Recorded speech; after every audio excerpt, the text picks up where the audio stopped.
So hello mga coins, papagpalang araw po sa inyong lahat.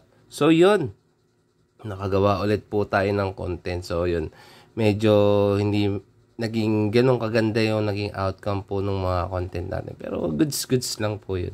So yun po mga coins, maraming thank you po sa mga nakapanood po ng ating last content. So eto po yun, yan. So tumalakay po yan sa ating coins na 2030 na possible new variant. So yun, panoorin po ninyo yan mabuti na sa ganun po mas lumawig po yung kaalaman po natin sa pagko-coins. So yun mga coins sa mga nagpasasubmit sa atin ng barya, so para medyo hindi po nakakalito, so in every comment po kung may papakita po kayo sa akin na barya, so paki-screenshot na lang din po kasi medyo sa dami po na nagpapasa po sa atin ng barya, so yun medyo natatabunan na po yung mga pangalan po ninyo dito sa ating FB account.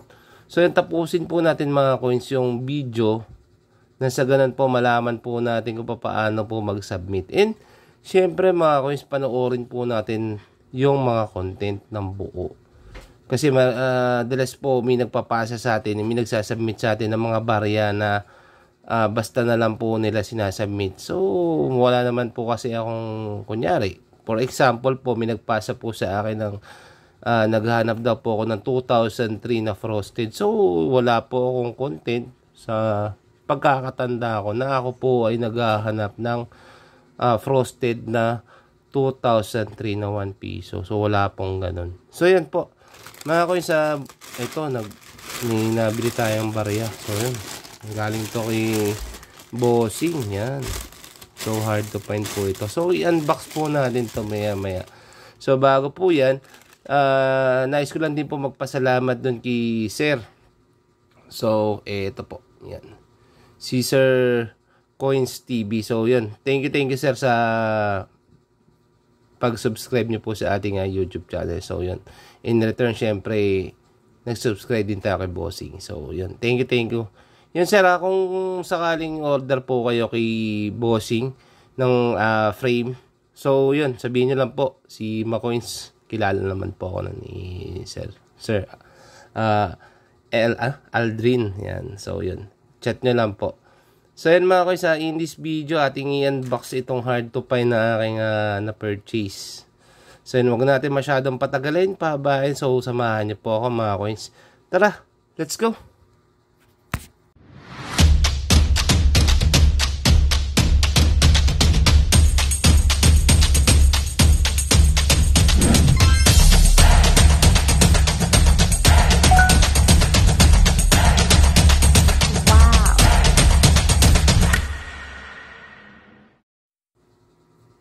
So yun mga coins, mapagpalang araw po ulit sa atin lahat. So yan, bago natin i-unbox mga coins yung ating pinurchase na coin. So yun, 10 peso po ito.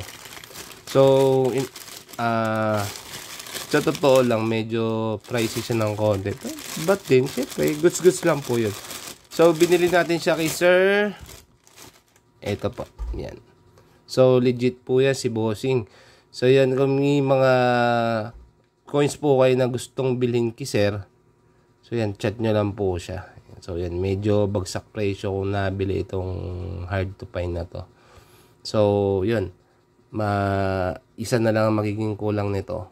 So yun, medyo goods na rin. So kung mapapansin nyo, binaba natin yung ating 10 peso. So kung makikita nyo mga coins, pasilip ko sa inyo yung mga barya natin. So ito mga coins, nakita nyo, ito ano to, ito po ay brilliant, galing po ito ng roll. So ito po, baka possible palitan ko po ito. Sorry. Yan. So yan, tingnan nyo po mabuti mga barya natin. So para masabi nyo rin po sa akin na oo nga, maganda nga yung coins ni Macoins. So yan, kita nyo naman 2,000 to natin.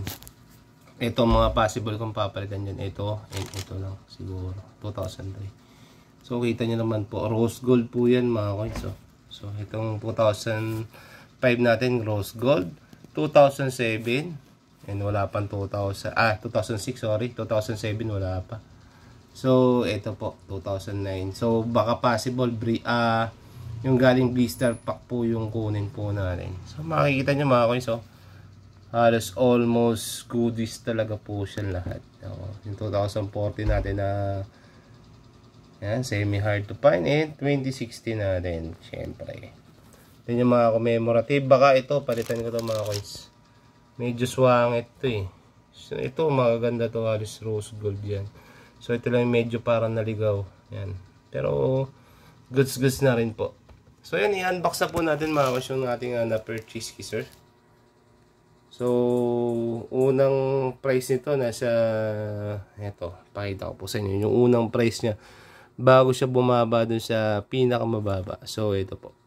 So, nakikita niyo dyan mga coins na almost 3K po siya nung unang-una. So, wala po siguro nakabili. Then, yung nag-markdown siya. Yun nga po, gaya nga po ng sinasabi ko. So, yun. Nabili natin siya na medyo mura-mura. So, unbox na po natin. So, yun po. Unbox na natin siya. Balot na balot. Mark Anthony. Mala artista yung pangalan natin mga coins. So yan, Koima Pops. Yan po yung pangalan natin doon sa ating FB. So yan mga coins, pag nag-unboxing nga po pala tayo, maano ko nga lang po pala. Kasi may mga instances, lalo na kung ang binibili po ninyo is paper bills. So dahan-dahan lang po, ano lang po kayo, mad lang po tayo magupit. Kasi marami tayong ka-coins na nadali nila yung kanilang mga na purchase. So sayang syempre, 'di ba?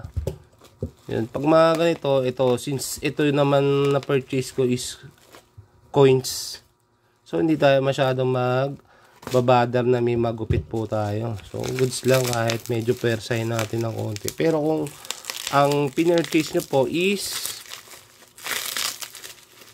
iba, mga paper bills po. So, ingatan po natin ha. So, yan. Maging mapanuri nga lang tayo. So, yan na mga coins. Dapat nung nakaraan ko pa to kasi nung hindi ako nagkakamali. Friday pa lang nabayaran ko na siya. So, ngayon na siya dumating. Anong araw na ngayon? Kung hindi ako nagkakamali, it's Tuesday. Monday. Yan. So, medyo delay lang ng konti. Pero okay lang. So, yun mga coins nga po pala. Pag pag bumili kayo ng barya, make sure lang po na pa-legit check nyo ha. Kasi para iwas din sa scam. Alam nyo naman po sa panahon ngayon, maraming scam. Yan. So, nakabalot po siya ng tissue. So, goods yung mga ganito. So, set to mga coins yung nabili ko kay bossing. So, syempre, unahin po muna natin yung set. So, yun, na-purchase ko sa ng 2.7. So, free ship siya. So, minus 120 natin. So, papatak siya ng mga, sabihin na natin 2.5. Or, 2.5 something. So, yung mga set po dito, karamihan dito mga coins is, syempre, ibibili lang natin sa tindahan. Kasi, meron na tayo ano pang gagawin natin. So, kukunin lang natin dito yung mga semi-hard to find. So, the rest, ibili natin sa tindahan. Hayaan natin sila mag-circulate. Alam niyo naman po tayo, hindi naman po tayo, sa totoo lang, sa mga matatagal na dito sa ating YouTube channel. So, kilala niyo ako mga coins. Ako yung collector na hindi tayo nagko-collect ng hindi rin maganda. So yun. Ito lang yung 2.7 natin. So isang set siya. So yan, unang-una. Syempre isa-isahin natin 'to. Yan. So ito, commemorative. So speaking of commemorative nga po pala, hindi ko na itakil, pasensya na po, hindi ko na itakil yung commemorative natin dito sa Serie 108 kasi yan nga, dumating po yung ating hard to find na barya. So syempre gusto ko ma-witness po ninyo unti-unti makumpleto, mabuo natin to. So yung mga ganito mga coins no added value to kung wala lang din naman siyang error, so no added value po ito. Yung mga ganitong commemorative. Although, opo, kakaiba siya sa mga 10 natin, sa mga 10 peso natin. Pero kung magbubuo lang po kayo, pwede na po. Pero syempre, kagaya nga po ng aking sinasabi palagi, mas maganda kung magaganda ang barya para diretso frame na. Tulad dito. Napakalayo po ng itsura po niya. Di po ba? Ayan o. Layo. Napakalayo. So yung mga ganito mga coins ha, no added value. Uulitin ko, no added value. So wag na tayo sa mga nakapanood dito sa content natin. So subaybayan niyo po para at least alam niyo po yung mga bariyang i-aalok nyo sa mga FB group. Kasi marami pa rin ako nakikita na nag-aalok nito ng mga commemorative coins. So pag kung mapapanood nyo itong mga content po natin, syempre magiging aware kayo, ay wala palang added value yun. So yun, magagastos nyo na po siya, diba? So ito, wala itong no added value to. No, face value lang po siya. 10 pesos. Yun po. So next, tingnan natin. Sipatin natin yung mga coins. So ito, bili. Mga ganito, binibili na to mga coins. Kasi alam nyo naman po. Oh, ito. Tulad nito. Yan. No added value to ha. Ulitin ko po. Ito mga ganitong commemorative. So 4 po yan. 4 po yung commemorative na 10 piso. So, no added value po ito. Not unless yung barya po na inyong hawak-hawak is magaganda, almost brilliant. Yan, may mga added value na po yan kung maganda. So, tingin po tayo lagi sa texture ng barya. So, kung medyo matagal ka na dito sa ating YT channel, syempre, magiging ka na rin, aware yan. So, ito po, isa sa mga ikikip natin, semi-hard to find na 10 piso. Yan. 2014, medyo mailap na to mga coins. So, ito possible, ang value po nito is nasa 40 to 60 pesos. So, depende pa rin po sa kondisyon. Yung sa akin po, yung akin 2014 is nabili ko siya ng 200. So, tignan nyo naman po kung bakit siya naging 200. Tignan nyo po yung itsura niya or texture niya. Tignan nyo po, napakalayo po niya. Hindi po ba? Yan. Yun po ang dahilan kung bakit ko siya nabili ng ganong halaga. So, ito, kikip natin to. So, matik yan mga coins. Mamaya natin na punasan. Yan. So, ito, 2015, common. So, medyo mainit. Pawisan na ako. So, ito, ano ba to? 2019, common. Kung wala siyang error, uulitin ko, kung walang error ang barya, so, ma-consider siya as common, ha?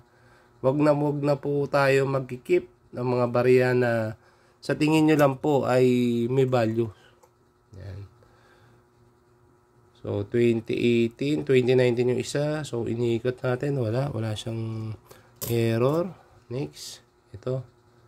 2017. O, ito. Mga coins, isa sa mga semi-hard to find na rin. Kung ituring ng mga collector natin. So, medyo mailap na rin pong ganito. So, price nasa 45 to 60. Yan. So, pwede natin ibenta ng ganon. So, yun na medyo maganda rin, medyo aware din po tayo sa mga semi-hard to find at hard to find na barya. Yan. So, ito possible 2020. Yan. Wala po ito ha. No added value to mga coins. So, yan dito sa ating YouTube channel yun. Ito nga po, ganito yung sinasabi ko na possible na papalitan ko po. So, dapat medyo kabisado nyo yung barya. So, pag inikot nyo, parang error pa to. Hindi. Yun. Tapos, next. Tingnan nyo naman po, yung condition ay 2001. Ayan. So, syempre, pag mga ganyan, hindi na natin ikikip yan. So, medyo napakalayo po niya. Ayan. So, next natin. So, syempre, isa-isay natin. 2012. Ayan, 2012. Saan ba si 2012? So, yan, no. Kita nyo naman po. Napakalayo. So, yung mga ganyan mga coins, kung hindi lang din naman tayo, huwag na po nating ikip. Para at least umikot sa circulation natin. Hindi po ba? Yan. 2011. So, set nga po ito. Sabi ko nga, okay lang din naman na binili natin ng ganong presyo. Kasi, at least, yung 10 piso, magagastos din natin. Pera pa rin ito, face value. Face value ito mga guys. So, ito, year 2000, isa sa mga semi-hard to find. So, keep natin to. Yan.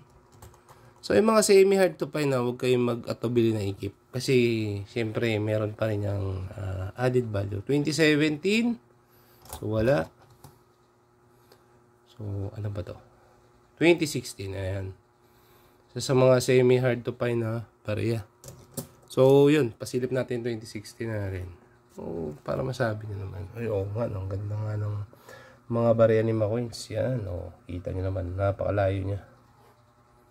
So, next po natin is ito po. 2003.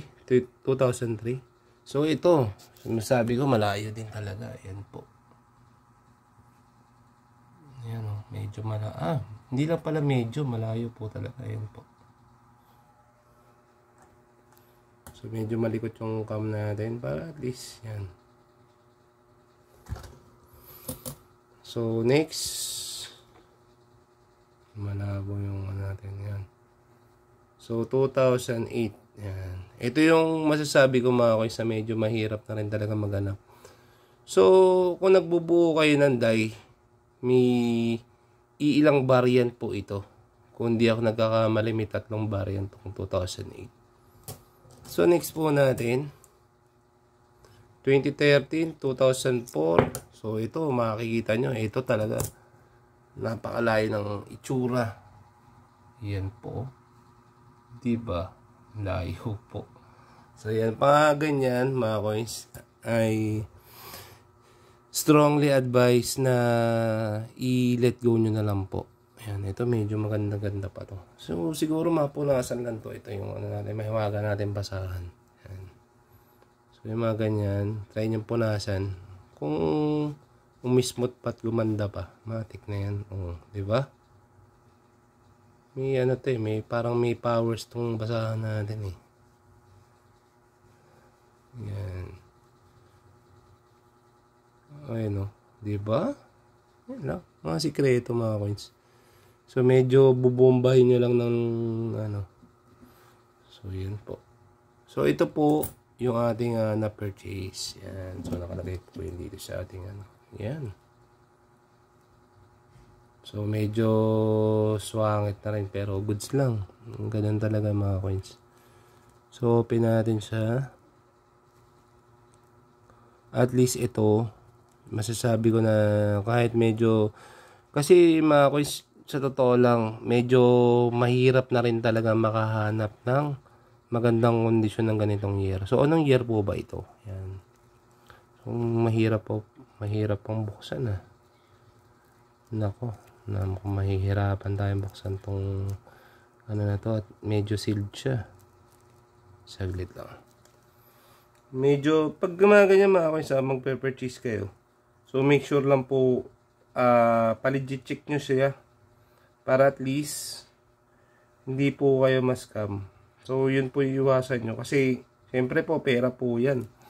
So, dapat, pag mga ganyan, siyempre, papalegit check nyo. At the same time, tignan nyo mabuti kung yung barya po ay legit.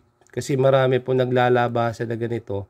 Lalo na itong mga semi-hard to find natin. So, pag nainis ako dito, baka ano bang magandang gawin dito? Hindi makita yung pinaka entrance ng ano. Eto. Yun. So, ito. Medyo natagalan tayo dun. So, ito mga coins. Yan. So, ito yung ating na-purchase. So, ito talaga yung target natin. So, yan po. Ang mailap na 2007. Yan. So, ito yung masasabi ko. Ay, nako. Ito yung mga isa sa mga dream coin ko rin dati. So, ilalagay natin siya dun sa ano natin, frame natin. So, bago natin siya ilagay, syempre, punasan natin to, syempre. So, yun mga kaisa, make sure lang po na kung bibili kayo, kasi marami po nag-a-altered nito. So, sipatin yung mabuti. Kasi, sobrang dami nag-a-altered po nito. So, ingat, kasi ang pera po, hindi po yan pinupulot. So, make sure lang po na syempre, legit, maganda, pulido, at nako, mahirap po na mabiktima. So, yun. Punasan lang po natin. Kasi syempre, para maganda. So, i-align na rin natin yung mga barya. Kasi hindi ko mawari kung bakit sila parang naka-steady lang naman yung ano natin, frame natin. So, gumagalaw siya. Ewan kung bakit. Umiikot. So, yun. Yan na mga coins. Medyo solid-solid na siya. So ito, nag-ready na rin tayo ng ng coin capsule. Sabi ko naman po sa inyo, mas maganda mag-invest sa mga ganitong frame. So yan. So ito mga coins kung sa mga nagtatanong, sa mga gustong makabili ng ganito. So abang-abang lang kayo sa mga group. So ito possible na price nito nasa pinakamura, nasa 2K. Yan, pinakamura na po yun. So kung may kayo, may mabibili kayo na medyo, ito nabili ko siyang 2.7 kasama to. So hindi na rin talo kasi kita nyo ilan to, magkano to. 1, 2, 3, 4, 5. So ito 100 pesos. 1, 2, 3, 4, 5. So 200. So nakalis tayo ng 200. So ito nga po pala yung likod ng frame ko. Pasilip ko sa inyo. Yan. So, ito po yung pinaka-lock niya. Sabi ko nga po sa inyo, mas easier. Mas madali. So, yan. Ito lang po yung mga lock natin dito. Para at least mas madali. Hindi siya hassle masyado. Kabit. Yan. So, yun. Ito na. So, excited na rin ako na ilagay ito. Kita nyo naman. Nakaka-excite din kasi yung part na matagal mo na siyang collection. Tapos, mabubot mo, kompleto mo na siya, di ba? Sobrang, fulfillment para sa atin. Alam ko, ramdam niya rin yung mga ganun. Lalo na sa mga veterano nating collector dyan. So, may mga iba dyan, mga coins na bumibili sila altered. So wag kayong kung kaya lang din naman. Hindi naman madalian po ang pagko-collection. So ayan kita nyo. Yan, gusto ko pang palitan pero kung tutusin maganda na po yung condition niya. Pero nakita niyo naman po kasi mga kasama niya. Kung makikita niyo, tingnan niyo. 'Di ba? Iba yung ganda 'Di ba? So, kung ito mga coins sa tip lang. Kasi total hindi naman din tayo iba dito sa YouTube channel natin. So, wag niyo madaliin. Kasi ito, sa totoo lang, sobrang tagal kong bago ko na kompleto to. Kasi right time lang din. So, yun. Malapit na nating mabuo to. So, possible baka ilagay natin dito nasa blister pack. So, samahan nyo ako sa mga ganito. Kaya ako nga po kinontent to para at least, diba, ma-witness din po ninyo. Ang ganda. Gang din sa feeling yung ganito Yan. So, yun. Yun. Congrats sa atin. Yan. So, yan na po. Meron na tayong 2007 sa ating frame. Yan. Diba? Ganda, diba? So, yun. Nakaka-excite lang din yung mga ganito Kasi, syempre, matagal mong hinintay yung mga ganitong part. So, hindi man siya ganun totally ganda. Ang goods lang din, mga coins. At least yung kahit isa lang yung hindi na masasabi ko na hindi maganda. Kasi medyo pricey din kasi siya. So, yun 2007. Yan. So, yan. Hard to find. So, yan mga coins Kita nyo naman. Yung mga ganitong moment, sinishare ko pa rin. Siyempre, siyempre dito tayo nagsimula sa mga ganito. So, gusto kong i-share yung mga ganitong moment sa inyo. So, yun. Hindi siya masyadong pantay. So, papantayin natin yan. So, ito, tingnan nyo 2008 ko. Yan natin. Tingnan nyo naman kung gaano po kaganda yan. Sobrang ganda. So, yun. Possible, baka brilliant yung ilagay natin dito. Brilliant condition. Kasi may nabibili naman po na blister pack So, yun. Yun yung kunin natin. Tayong kukuha ng circulated na 2009. Kung merong maganda, bakit tayo pupunta dun sa pangit? So, tingnan nyo 2012 natin. Ang ganda na ito eh. Parang kakaiba siya mga coins. Parang black tone na kulay ano siya. Ang ganda na ito. Sa personal lalo. Para siyang brown yung dito niya na rose gold. Ang ganda. Maganda siya. Kaya kahit may mas makinang sa kanya na 2012. So hindi ko siya pinapalitan kasi ang ganda ng pagkakatoning niya. Para sa akin solid. Sobrang solid na itong 2012 na to. So yun, pantay lang natin siya para at least yan, swak na swak. Yan, 2007. So pinanasan na natin to. So yan, medyo pawisan na nga tayo, ang init kasi. Yan. So yun, swak pack na. So goods na. Yan, check ko na lang din po muna. So yun, na fill out na natin. So yun, isa na lang yung ano, sila na lang yung wala. So yun mga coins ha, maraming salamat sa pagsama niyo dito sa ating content. Yan, so liwanagan natin. Yan. So yun, sa mga susunod na part, siguro next content po natin is yung ano, yung commemorative na promise ko po sa inyo. So yun, hindi natin siya na-tackle today kasi nga po, yun, biglang dumating yung ating hard to find yan. So yun, salamat po sa nagbenta. So yun mga coins, medyo papause na tayo. So thank you sa mga nakapanood po ng ating content yan. So yun, liwanagin ko nga lang po pala yung ating 2007. So wala pong halong gold po yan ha. Kaya lang po natawag siya o tinagurian siyang hard to find kasi kukunti lang po yung mintage po niyan. So wala po yung halong ginto. Yan. So yung mga nagsasabi o sa akin din before, so inisip ko may halong ginto yan kaya mahal. So wala po ha, nililinaw ko lang po. Wala po yung halong gold yan. So yan mga coins thank you sa mga nakapanood po ng ating content today. Yan. Thank you. So ito nga po pala yung mga nag-comment po ng ating last content. So ito po. So yan, muli mga coins, maraming salamat sa pagko-comment po ninyo. Sobrang laking bagay po yan sa ating YouTube channel. So maraming salamat and sana po wag po tayo magsawang mag-comment. So yun. Thank you mga coins.